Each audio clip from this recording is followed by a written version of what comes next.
Once upon a midnight dreary, while I pondered, weak and weary, over many a quaint and curious volume of forgotten lore, while I nodded, nearly napping, suddenly there came a tapping, as of someone gently rapping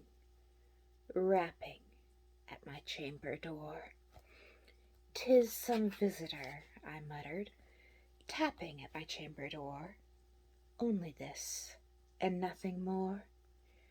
Ah, distinctly I remember, it was in the bleak December, and each separate dying ember wrought its ghost upon the floor.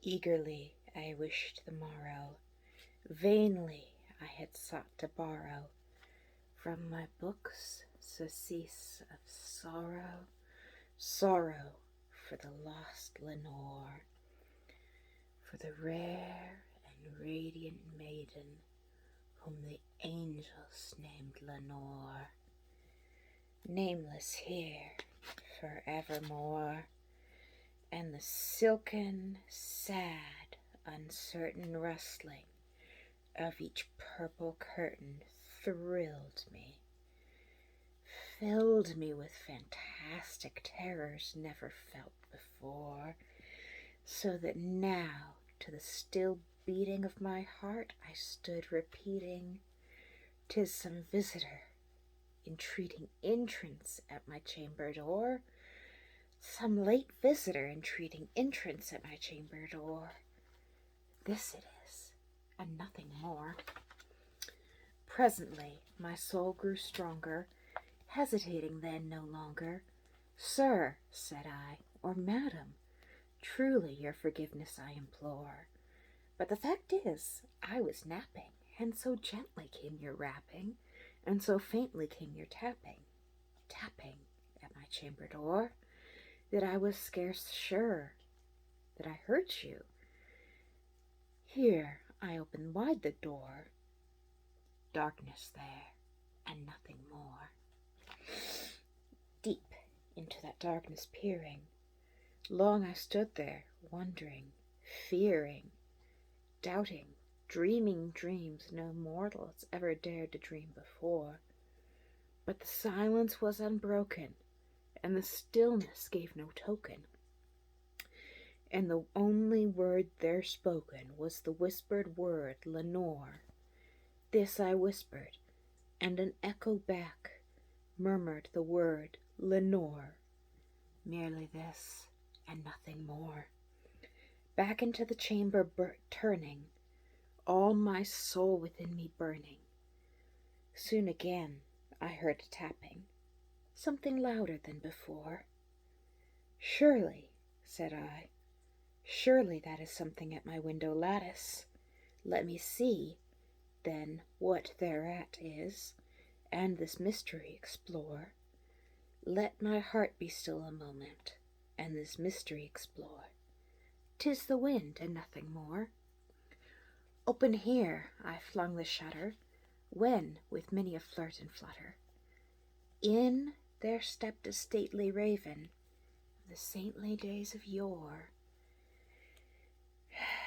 Not the least obedience made he, nor a minute stopped or stayed he, but, with mien of lord or lady, perched above my chamber door, perched upon a bust of Pallas, just above my chamber door, perched and sat, and nothing more.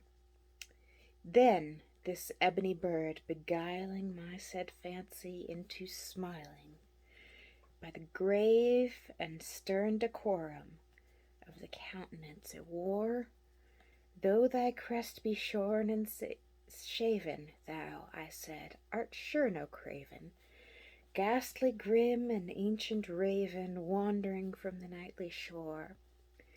Tell me what thy lordly name is on the night's Plutonian shore." Quoth the raven, "Nevermore." Much as I marvelled this ungainly fowl to hear discourse so plainly, though its answer little meaning, little relevancy bore. For we cannot help agreeing that no little human being ever yet was blessed with seeing bird above his chamber door, bird or beast upon this sculpted bust above his chamber door, with such name as Nevermore. But the raven, sitting lonely on that placid bust, spoke only that one word, as if his soul was in that one word he did outpour. Nothing farther than he uttered, not a feather than he fluttered, till, scarcely more, I muttered, other friends have flown before. On the morrow he will leave me, as my hopes have flown before. Then the bird said, Nevermore. Startled at the stillness broken by reply so aptly spoken. Doubtless, said I, what it utters is its only stock and store, caught from some unhappy master, whom unmerciful disaster followed fast and followed faster. Still his songs one burden bore, till the dirges of his hope that melancholy burden bore, of never, nevermore. But the raven, still beguiling all my sad soul into smiling, straight I wheeled a cushioned seat into the front of bird and bust and door. There upon the velvet sinking, I betook myself to linking fancy into fancy, thinking what this ominous bird of yore, what this grim, ungainly, ghastly, gaunt, and ominous bird of yore meant in croaking Nevermore. This I sat engaged in guessing, but no syllable expressing, to the fowl whose fiery eyes now burned into my bosom's core. This and more I sat divining, with my head at ease reclining on the cushion's velvet lining, that the lamplight gloated o'er, but the velvet violet lining with the lamplight gloating o'er, she shall press, nevermore. Then, methought, the air grew denser, perfumed from an unseen censer, swung by seraphim, whose footfalls tinkled on the tufted floor. Wretch, I cried, thy God hath lent thee, by these angels he hath sent thee, respite and nepthine from thy memories of Lenore. Quaff, oh quaff this kind nepthine, and forget this lost Lenore. Quoth the raven, Nevermore. Prophet, I said, thing of evil, prophet still, if bird or devil, whether tempter sent, whether tempest tossed thee here ashore, desolate, yet all undaunted, on this desert land enchanted, on this home by horror haunted, tell me, truly I implore, is there balm in Gilead? Tell me, I implore. Quoth the raven, Nevermore. Prophet, said I, thing of evil, prophet still, if bird or devil, by the heaven that bends us, by the God that we both adore, tell this soul with sorrow laden, if within the distant Aidenn it shall clasp a sainted maiden whom the angels named Lenore, clasp a rare and radiant maiden whom the angels named Lenore. Quoth the raven, Nevermore. Be that word our sign of parting, bird or fiend, I shrieked, upstarting. Get thee back into the tempest and the night's Plutonian shore. Leave no black plume as a token of that lie thy soul hath spoken. Leave my loneliness unbroken. Quit the bust above my door.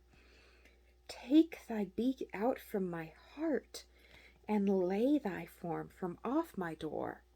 Quoth the raven, nevermore.